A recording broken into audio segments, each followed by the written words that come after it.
পাল্লা লইতে লইতে তোমার বিস্কুট খাইয়া খালি এখানে জায়গা মানে 30 টাকা আর আমরা 3 দিনের কাছে 1 কেজি হ্যাঁ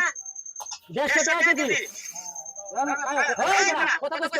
150 টাকা কেজি দিছিল যে 20 টাকা খাইয়া লাইছে মনে করো 550 টাকা তিন জনে 225 ব্যবসা চাঙ্গে তোমার আরে 30 টাকা কত হইছে কত হইছে কত কম বেরা গরু লোক কাছে 3 টা গরু আয়া লাগো খাওয়া একটা 3 টা না আধা কেজি খাওয়া তো তোমরা 1.5 কেজি ভাই এরকম কাস্টমার কেয়ার কপালে পড়ছে একটু জানাইবেন আমি কাস্টমার যদি আমরা কপালে পড়ে তো আপনাকে ব্যবসা চাঙ্গে বাইরে টানা ধরাই দেন না বেরা